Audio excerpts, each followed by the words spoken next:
of RV pieces at a very low price at the Apothecary last semester. So next time one of those rolls around, we'll get the word out and make sure you come. I bought before she made it big. But as I said, we're here tonight for the Visiting Artist Lecture Series. John Marek is actually in India right now, kind of somewhere on the continent. So we wish him well. He's probably on a train somewhere between point A and point B right now in his sport coat, having a drink in the car. But his son Tim is here, and I'd like Tim, if you would raise your hand for us, thank you.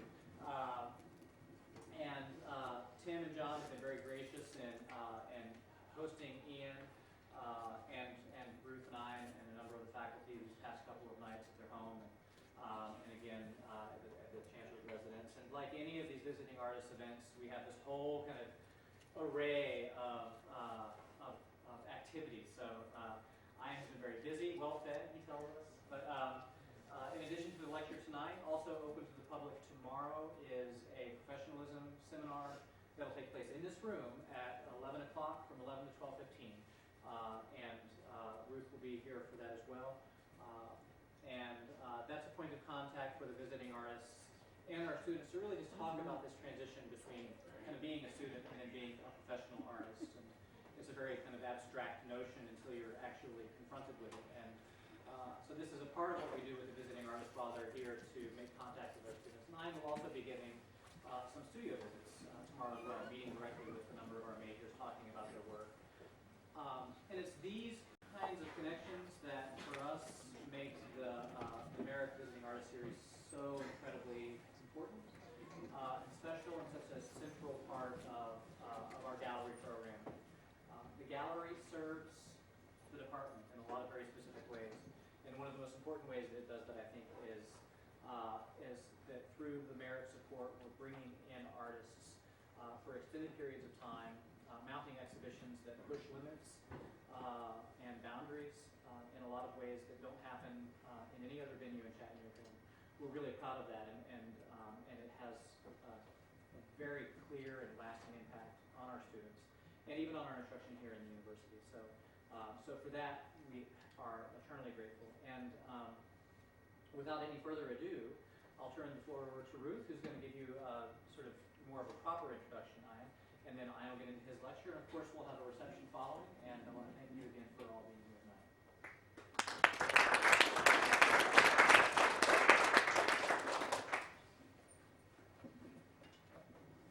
And yes, and I am very happy to be here tonight, and very happy to see all of you here too.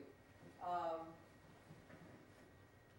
of course, while the Marek support our Visiting Artist Series, our ability to bring exhibitions, the cost of the exhibitions, and the exhibitions here to Chattanooga is due largely to the support of the Friends of the Gallery.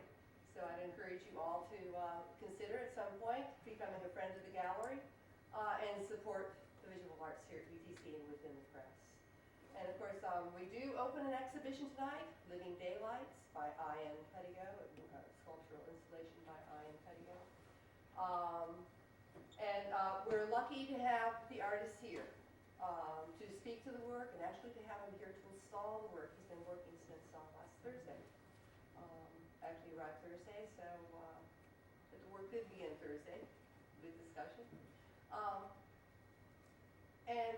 To have the artist here and to be able to speak through the generosity of the Mareks is quite a special thing. And also, this exhibition is work of a particular type and style, very cutting edge style, and it's a first for the Cress. And I like to think of it as one of many firsts over the years with the support of the Mareks. It's really, really exciting to open this exhibition tonight and to have the artist here to speak to his work. Give you a little background on Diane Pedigo. He is a native of Alaska, but he left at a young age to study sculpture and visual arts in Texas, Italy, and Austria. In Salzburg, Austria, he participated in a program that led to lasting effect on him. While there, he studied with the installation artists such as the Russian Ilya Kabakov. Ian received his MFA in 2002 from the University of Texas, Austin, and that year relocated to New York City, where he established a studio and residence and continues to live and work. He's been featured in solo exhibitions in the United States, Canada, the United Kingdom, Italy, and France, and has participated in numerous group exhibitions, both nationally and abroad. His work has received reviews in many contemporary art publications, including Art Forum, Art in America, Art News, Frieze, and Art Review, as well as in periodic publications such as the New York Times, Time Out New York, and the New Yorker. A full color catalog dedicated to his work over the past 4 years will be released later this year. So Ian, it's been great working with you over the past few days. I'm really excited to do this and open this exhibition, so welcome here today. Thank you.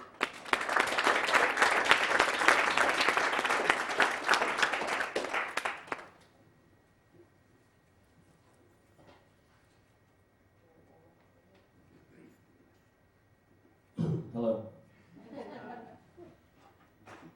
So, I'm just going to get right into the work, and I'm kind of going to start earlier on at a point where I think I really started off on the path that I've been on for the past 5 years. So this is a little bit after I arrived in New York. I arrived in New York in about 2002, and actually kind of waffled around a little bit until about 2004. I started working more extensively in studio work. And really what I was kind of focusing on was the urban environment and the relationship that I felt, that I saw between nature and the urban environment, basically. So this entailed mostly found materials. They were mostly materials from leftover construction projects or things I would find on the streets, with a combination of things that I would just collect, which is something that I've kind of done for a long time anyway. Just things that were interesting to me, things that I thought I might be able to do something with them. And really the work was reflecting for me a kind of model of an environment, an urban environment, the built environment. So there's some architectural references, definitely, motifs in the work, as well as abstract motifs as well. And I also, at this time, I kind of just would collect materials and just accumulate them and rearrange them until forms would almost emerge out of their own, if that's possible. And to the extent that sometimes I would even reuse items that were a part of other pieces and other things. This is an outdoor public work that I did at the Socrates Sculpture Park in New York. And it's actually the first kind of large-scale public project that I had the opportunity to install and to build on site. Again, using found materials, things that were local materials, really, like from construction debris, something you find in New York all the time, on sidewalks, or in abandoned lots or something like that. And I would paint them, I would add other materials onto them. It really seemed interesting to me, the connection between forms, planes and forms, really. So it's just another view of that work.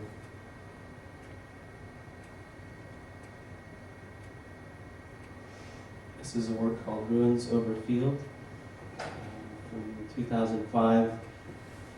And I think this work in particular reflected for me the direction that I felt strongly about going into, which was allowing things to kind of happen on the outside of the work to influence what I was doing. So it wasn't just about having a formal relationship with materials. It became more about,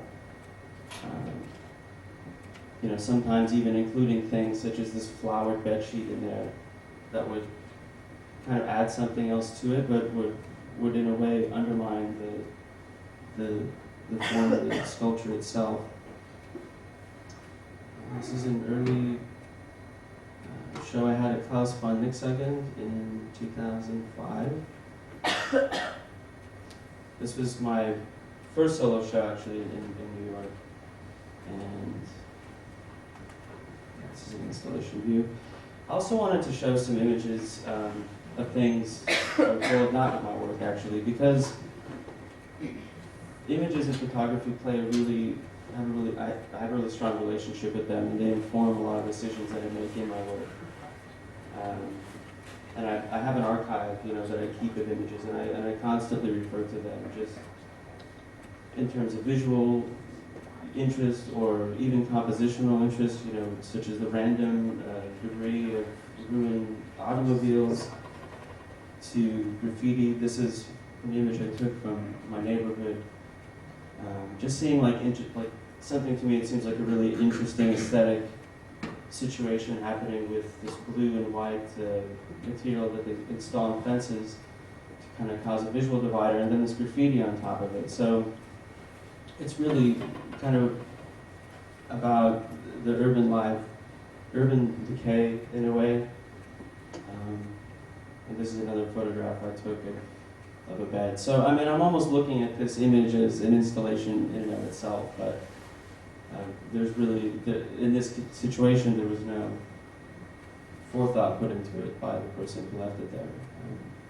But I think it's that chance encounter, that randomness, which I thought was really interesting earlier on.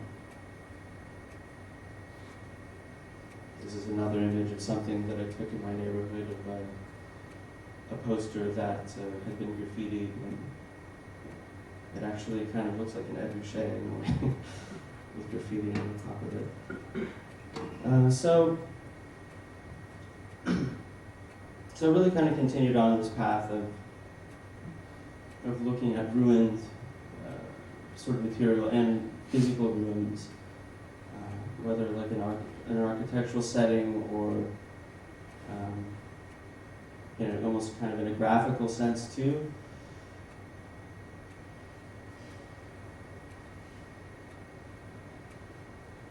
And I also started including images in my work at this time.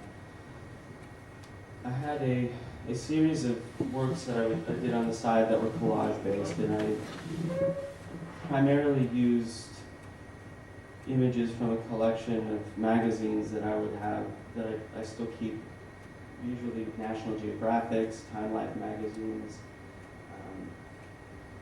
like tourist books, things like that. Mostly from the 60s and 70s.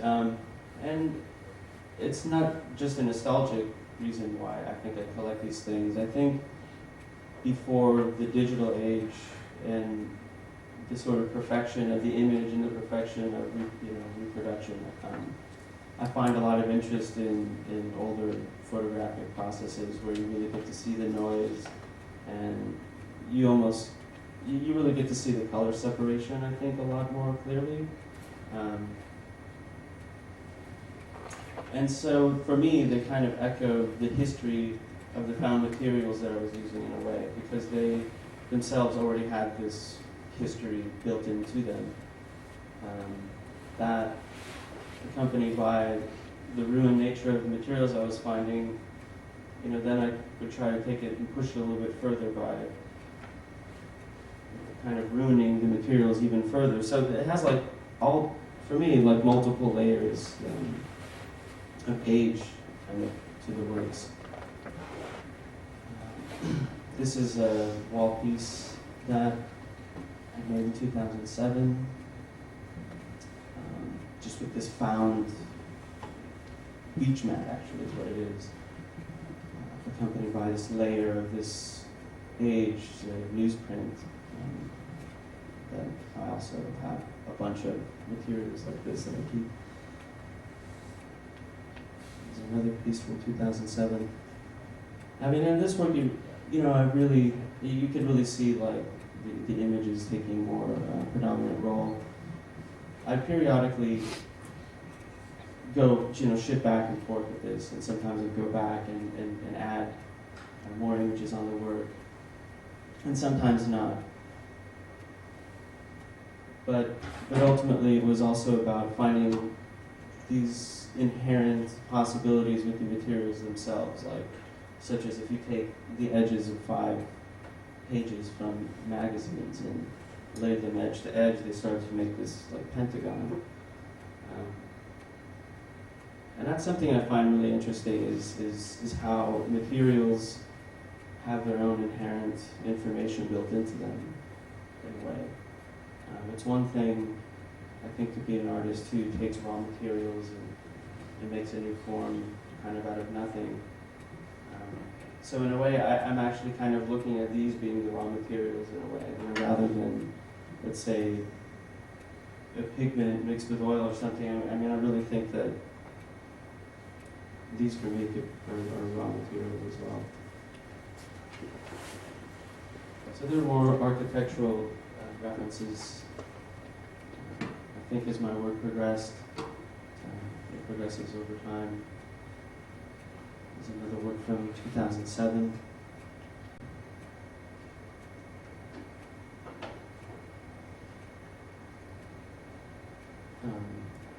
I also started to include newer materials in the work. For a period of time, I was, the sources I was looking at were limited to, the construction debris and things of that nature, and it seemed that there was a certain limitation, I think, to that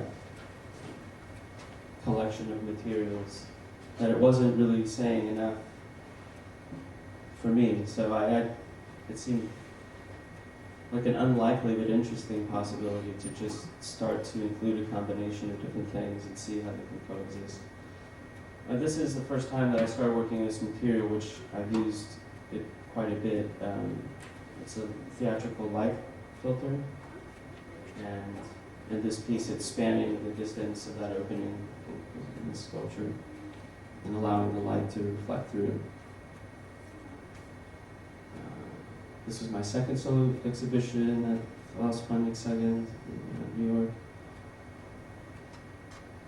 And again, I think this time I'm really working in an almost 3-dimensional collage mode. And really that's how I was envisioning the work. From 2-dimensional to 3-dimensional work is really being about composition, the combination of materials, how these things interrelate with each other, and in the aesthetic connections. In this piece, I had this board that I traced these hexagons on the side of the colored parts of them.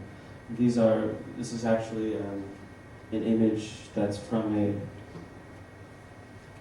it's from a poster. I think it's the type that they would put on the roof of a taxi cab that fell down. So it was like this Gucci ad, I think. It was a good example of this combination I was talking about between these found sort of rough materials and these newer materials. Which brings up another theme of this idea of kind of salvation, I think, or salvaging. Trying to give a new life or resuscitate these kind of abandoned debris and to repurpose them and give them some new direction. This is from a show that I had in Milan in 2008.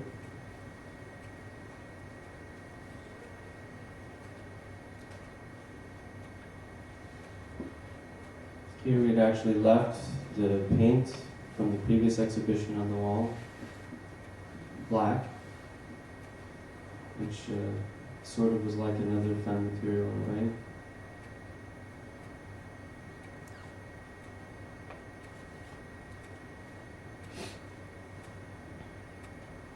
This cardboard material, I think it's used for garment making. So it has this grid on it where you can basically lay your materials out and kind of mark them and cut them without, measuring them out. And it just a used material that I found, and I used the folds that were already in the way that the material was already folded. I kind of worked with that and added new pieces to it and cut the shape out in this particular way, so it looked like this almost kind of, futuristic pyramid. There's another example of collage in my work. This is a collage on a dry erase board.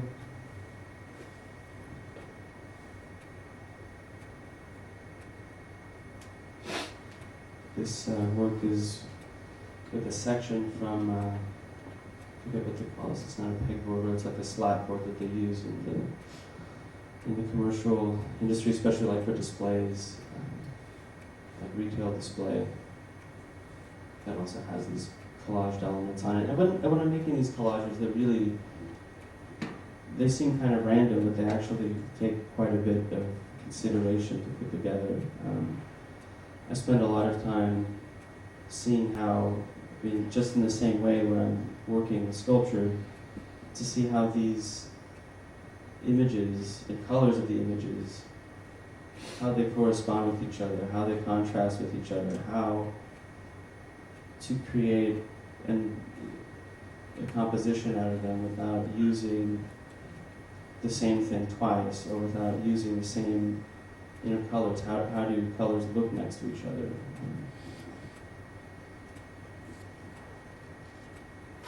And I just wanted to show some images of architectural references that also come from my image archive of things that I'm looking at. This is an old movie theater booth from, this is in Governor's Island actually.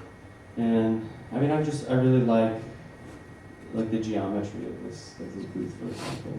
How it's almost like a hexagon and the decorative motifs on the top. It seems like it's almost designed for some other purpose rather than just a movie theater. There's some ruined geodesic domes.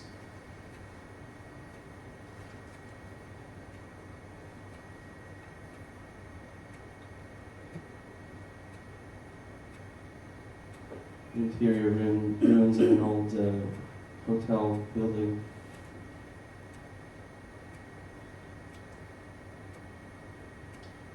This is an image I took, I think, in Connecticut of just this pattern on the side of the building. I think it's these types of decisions that seem like, for me, it makes me ask why would someone arrive at this conclusion to make this design particular, because it seems so well designed, but on the other hand, it's kind of an unlikely thing you would see on the side of a project housing. Such as how the middle of the stairwell enters right in the center of that circle, and that line kind of traces out the side. These are the kind of aesthetic decisions that I tend to follow in my own work. And this period of work I'm going to show now, from this point, starts in about 2009. Around this time I started to become a little bit more interested in building forms, not just finding material and building interesting forms out of them, but finding interesting forms and using interesting materials to make those forms out of. And this is a work that hangs off of a really low shelf on the wall. So you don't see its apparatus, although you could look underneath and see it. And it has this like cotton material that hanging down beneath it. The material itself is made of that aluminum covered wall insulating foam and homosote. This is a work made out of 2 lampshades that I put together and found this piece of, my studio is next to a lot of printing companies, so they leave their scraps around, or they're sometimes even just flying down the street from the color proofing registration marks on the edges of the material. And these are the things I find kind of really interesting because they're behind the process of the printed material itself, but you never get to see them. And in a way, they're almost more interesting than some of the images. But I'm really looking for a way to take these things and turn them into a form or an architectural shape that seems to have a kind of open-ended but strong presence.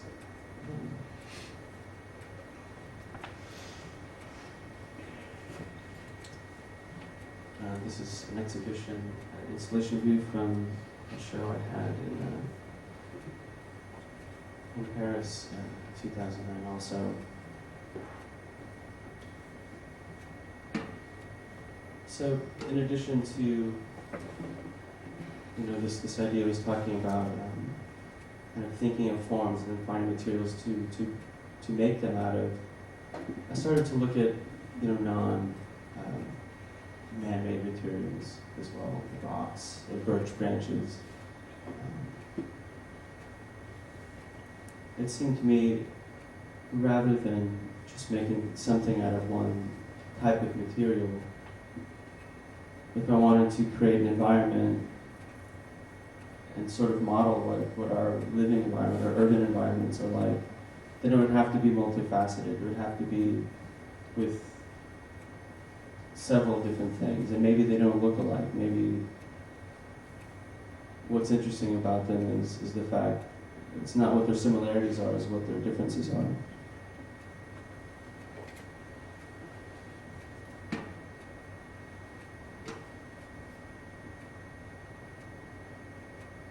And in this image, you can see a trace of, on the very top, of this theatrical lighting gel filter that I used in this exhibition too.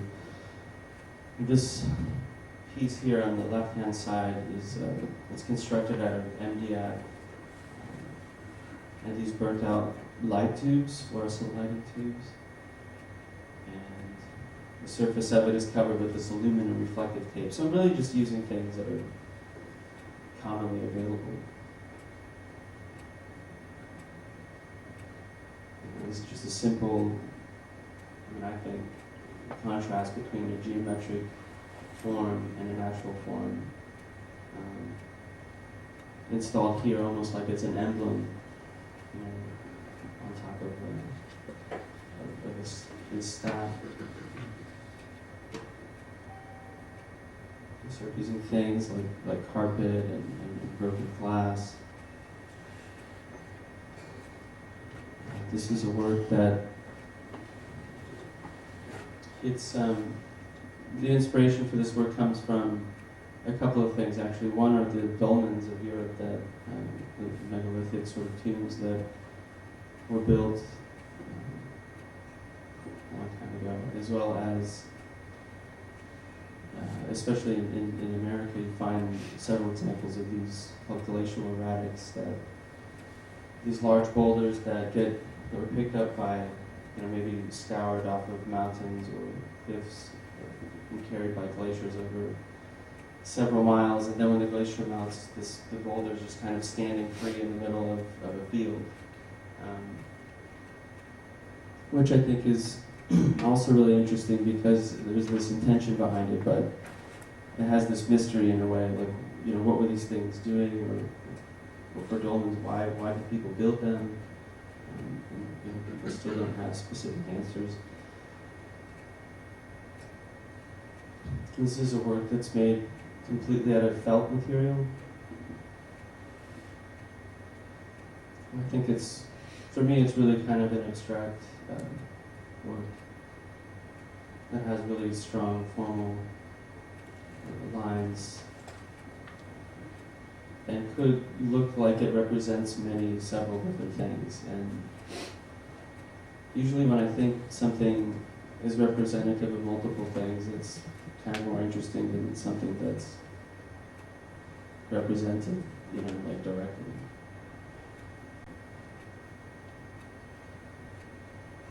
This is an exhibition from London, 2009.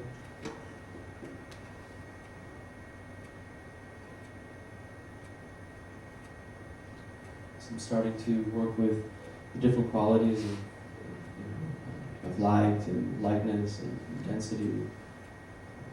Trying to compare things like rocks and stones, concrete with this iridescent film, which I'm still using now. Kind of architecture versus natural forms.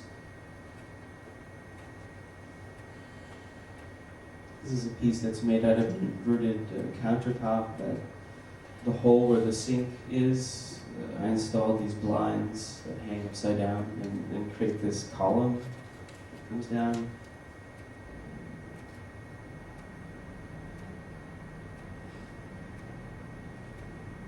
This piece is made out of folded denim, and it's pinned to homosoap material, like the type of material they use like for pinboards a lot. It's called dark falling matter.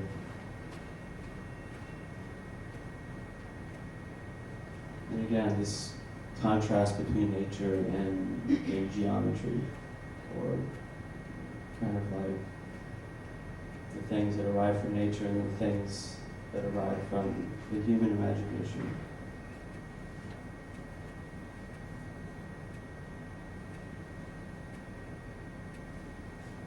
So this is another work that I started to work with these lighting gel filters. They come in these sheets at this size, and so I started working with them almost as if they were building blocks. So it's a very primary, rudimentary way to work with this material. But it begins, they're installed flat on the wall, so they really become about reducing color down to just, it's like chroma basically. Or,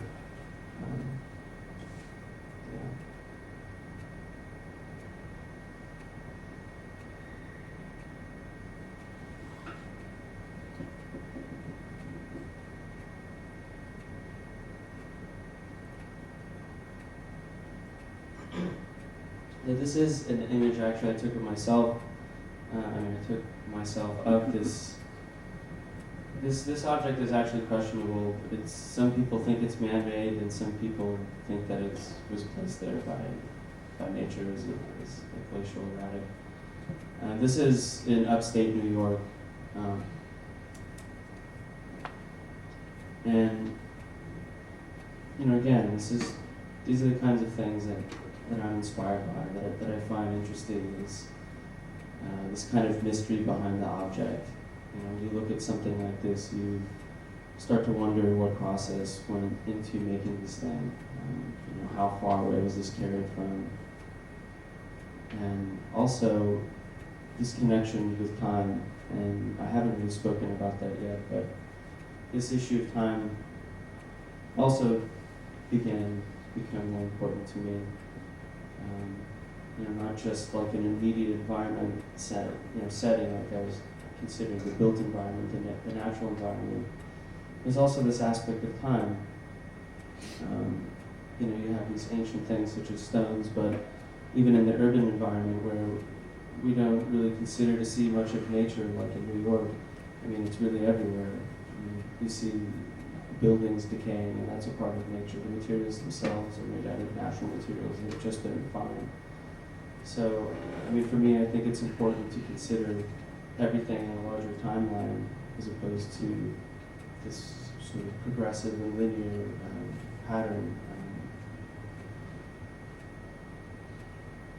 This is kind of an example of that for me.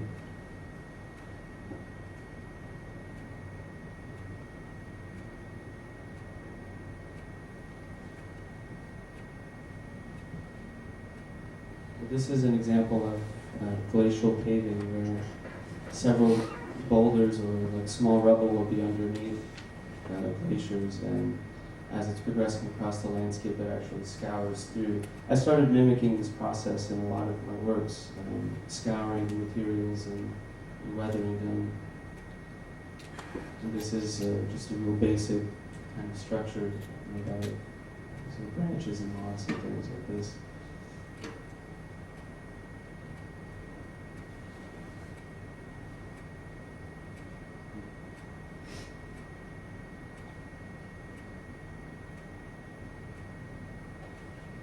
So after kind of absorbing a lot of this,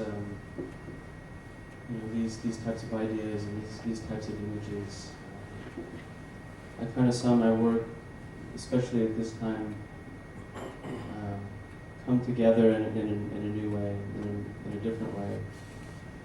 And rather than simply just looking at the composition within each of the works, I really felt I started to consider the composition of the exhibition itself, where,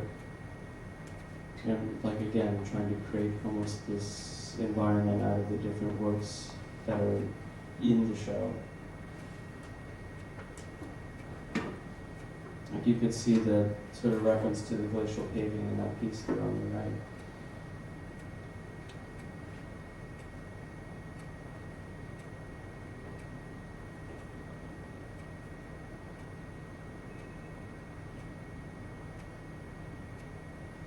This piece is made out of electrical conduit that's been bent into particular shapes, and this show took place in Canada in late 2009 also, and I built all of this work there on site, so I had pre-designed all of this work in the studio, and I actually use a lot of I use Google SketchUp actually to design things and to lay things out. I mean, it's actually a really useful tool for coming up with works, but in this case it really was invaluable, and I collected materials there and made everything for the show basically.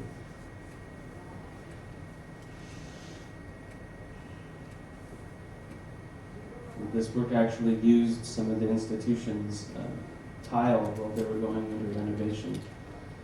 And it was this boar's hair tile that the whole floor was carpeted with that I reused for this piece.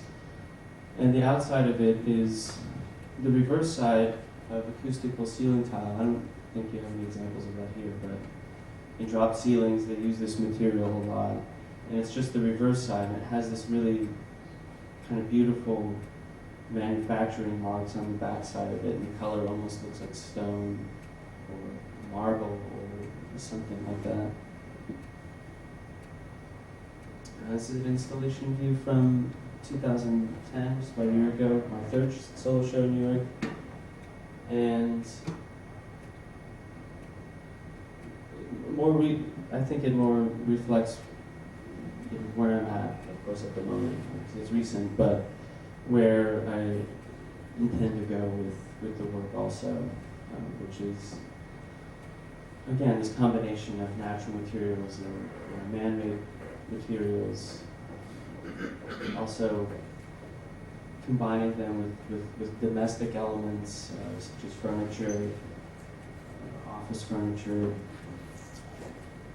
I'm just really looking to find ways to expand my vocabulary all the time. I think what new materials I could find and bring in that fit into the scheme that I've created with the work,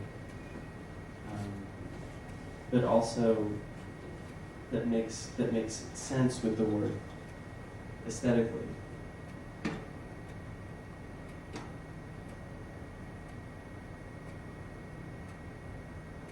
And this piece was actually made out of some remnants of IKEA furniture with this form in the back. The three stones on top I found in in an abandoned lot underneath an iron factory. So it's like the slag that's left over from iron casting processes. So it is this domestic versus natural combination. Again, this tree, this section of a tree was from a log that someone had cut. I think the city cut down a few trees that were dead in the area, and I collected them and brought them to the gallery and made them part of the installation. And again, it's this correspondence of the materials and how the shapes inherent in the materials can be used to create a geometric form.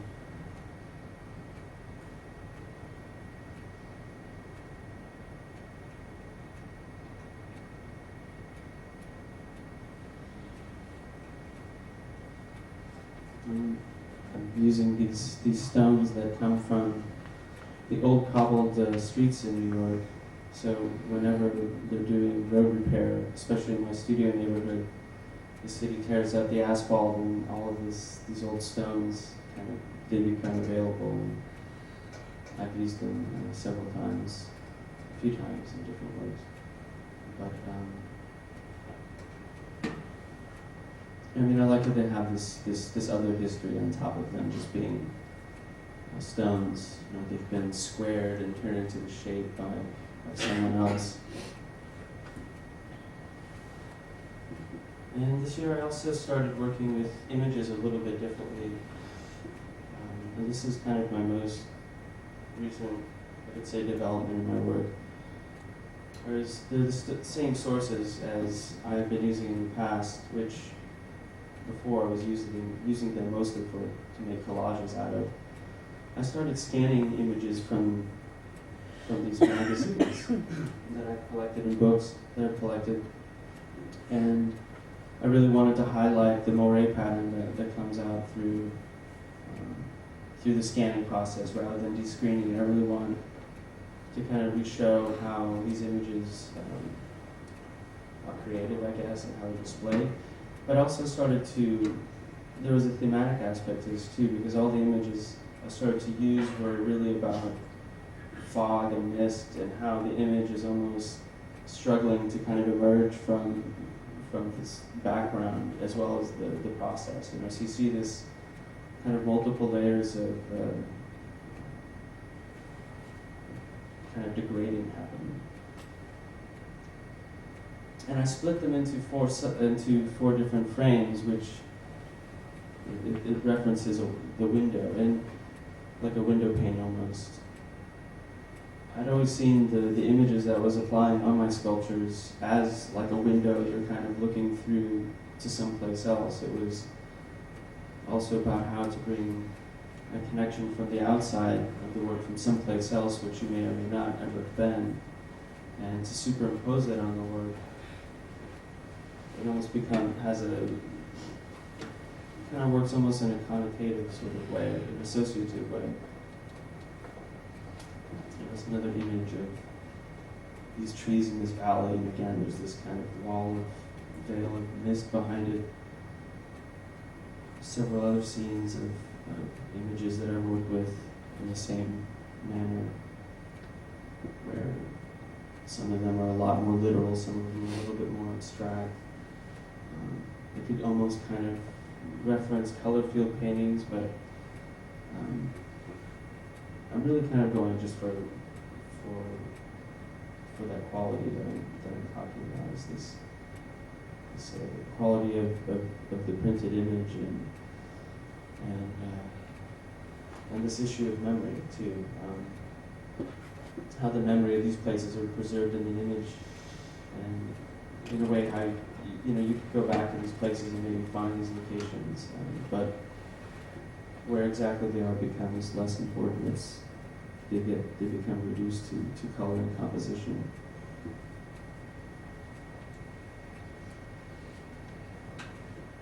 This is just a very recent work that in my studio, assembled out of trying to create this, stands, almost to create geometry out of nature in a way.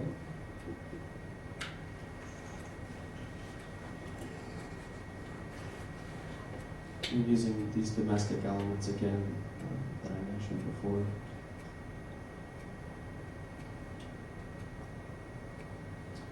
And I just wanted to end with a piece that's from the gallery here now. Just to kind of give a segue into what I'm doing here in the gallery,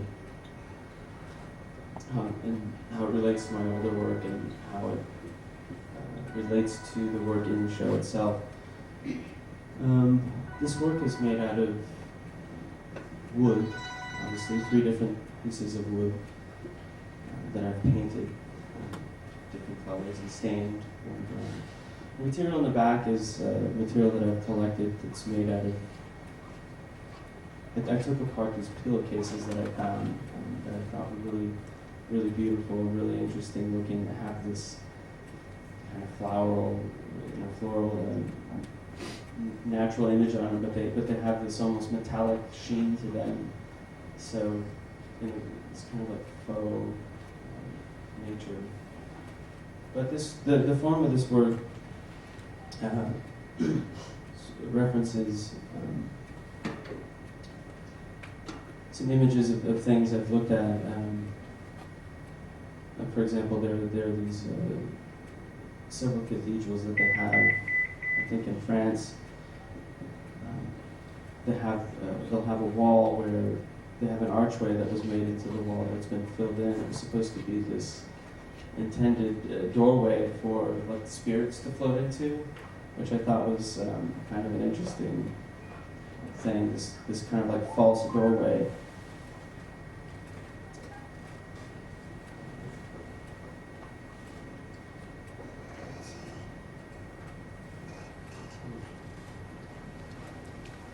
That's him.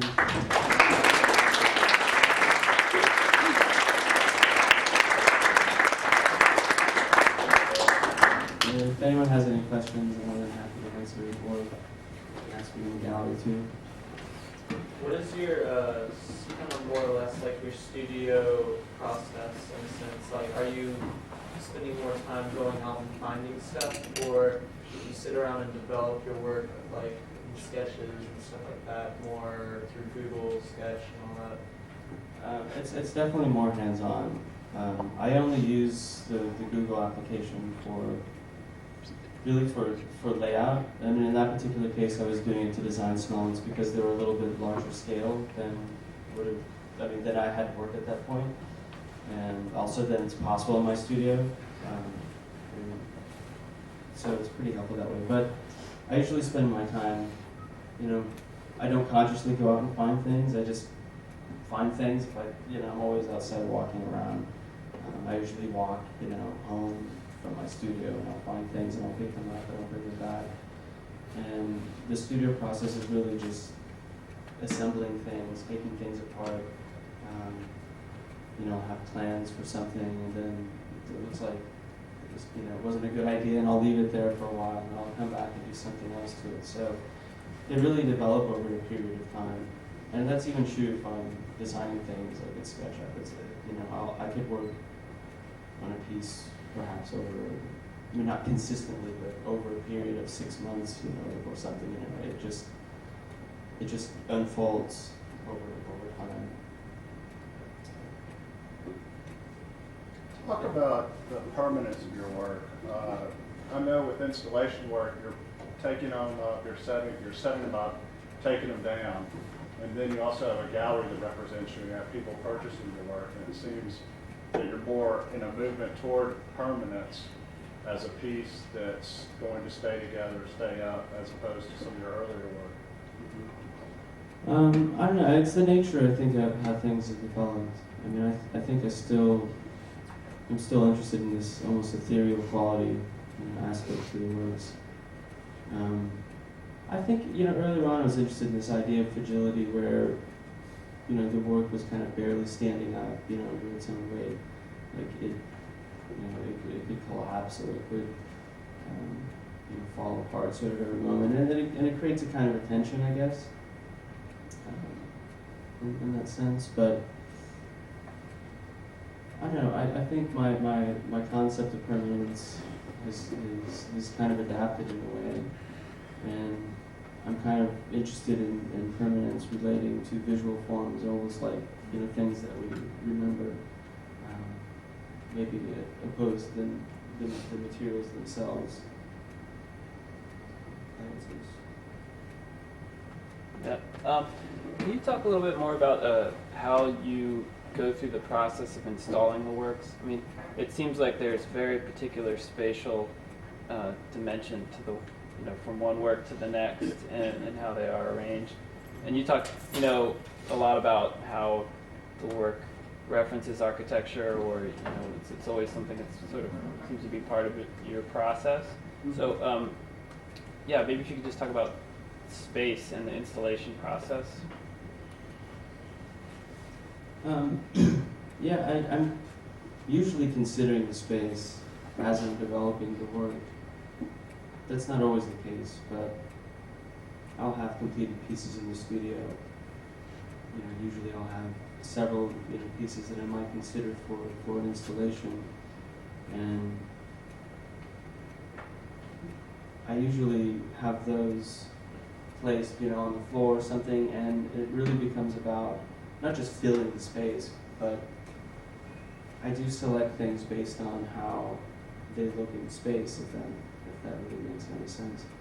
So, but an occasion like this at the gallery, where I have really high ceilings, I started to consider, that space as well. I mean, why leave it unused? If it's there, it could be something that works in that space. So, I mean, I like to consider all aspects of it.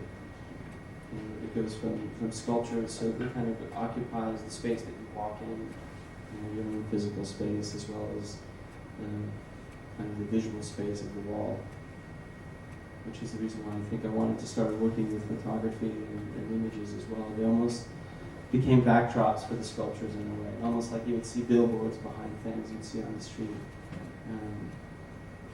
Just another way to layer things.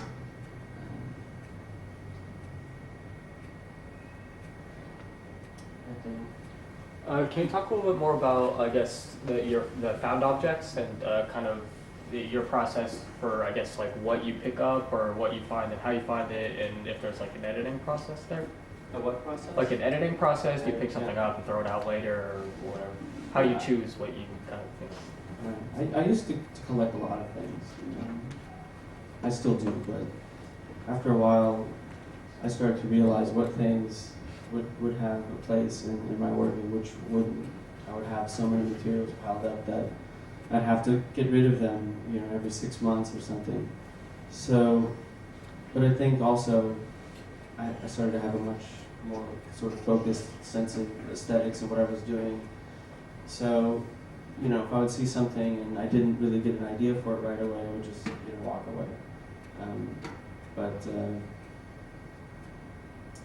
Yeah, so there's a lot of editing, I think, involved too. I mean, a lot of this is editing, really, just editing how it's presented, editing the way it hangs, the way, editing which pieces work together, what kind of relationships they have, do they complement each other or not. But I don't limit myself to just found materials either, of course. I think for me, there seemed kind of, there's a real easy sort of way to look at something and say, that's beautiful, that's aesthetically beautiful. You can really take any material and do something with that and end up with that result. But it seemed more challenging and complicated to take that thing and to force it to work with something else and create something out of it.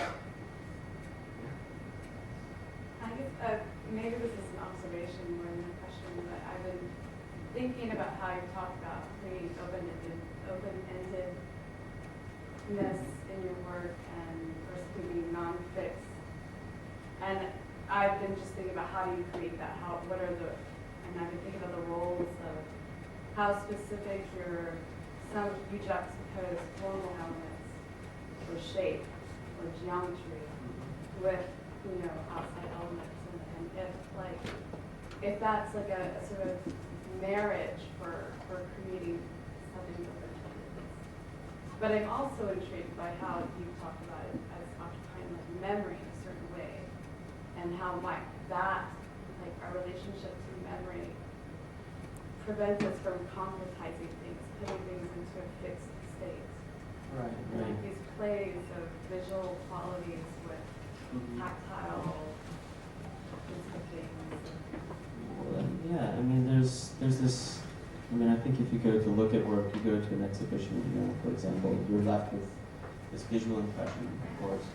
And then, of course, there's the artifact of the document, the thing itself. But, in my mind, it's the resounding element of that kind of memory that really is the prime thing that you take with you, I guess, in a way. I mean, at least for me, that's what I'm most interested in.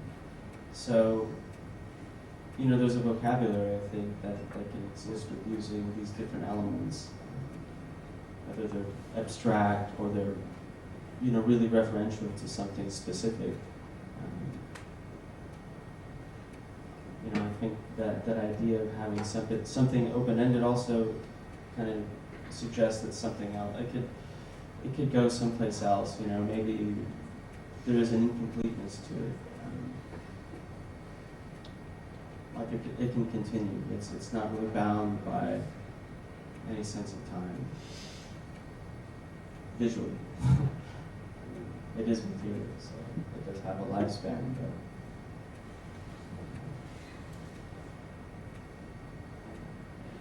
You've had your work reviewed in a lot of publications. I mean, listening to Ruth's list, magazines, newspapers, things like that. As critics have written about your work, has there been a kind of narrative that has emerged in terms of how critics, address your work that is independent of the way that you think about and talk about the work? Yeah, I mean, it's gone through different phases. I think early on, there was a movement of a period of time, I think, where found object art, especially in New York, was really popular, and it really got folded into that dialogue. And so no, I mean, there were issues, of course, I felt corresponding with what I was thinking, but I mean, most recently, people tend to talk about things like shamanism, and it's kind of these magical things, which I don't know. I don't really know how I feel about that. I mean, I don't attempt to conjure those things up, but it's interesting to see what the impression, what the perception is from another point of view, of course, because for me, it's in a way kind of all in my head, or I live in this world where I make these things and I see these things all the time. So I give them roles in life. I attribute things to them that other people probably don't. But so it's important, I think, to hear those things and understand where they're coming from. And sometimes they're informative to me too, those opinions. I could see where they're coming from.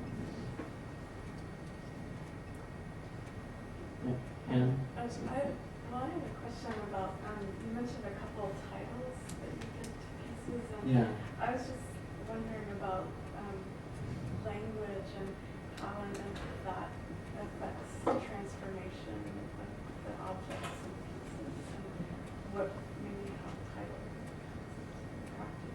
Yeah, I mean, I think of titles as being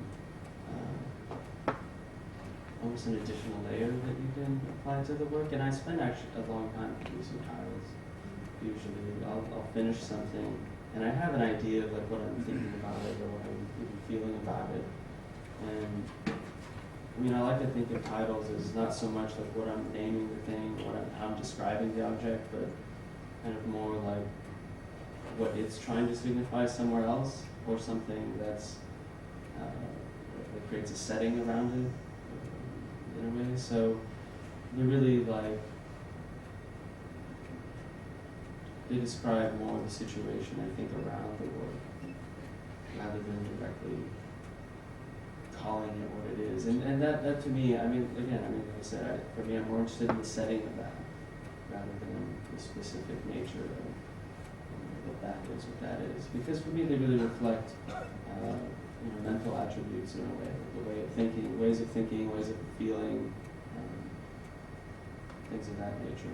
And I don't think it's so easy to describe those things just with direct quotes. Like it kind of doesn't do it justice in a way.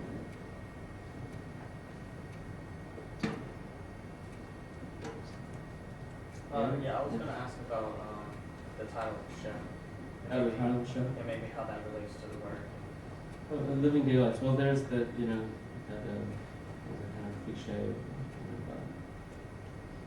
beating the living daylights out of somebody. I mean, I didn't mean it in any violent way, but that idea that there's kind of like some, I don't know, ethereal thing behind life or something that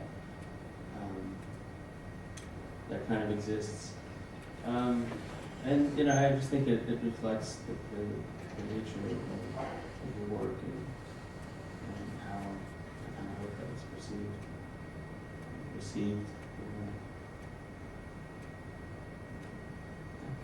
I just really want to know, when you walk into your studio, do you have a set idea about can you build this, or do you let your process? I mean, I allow for a lot of intuitive, and I try to keep things pretty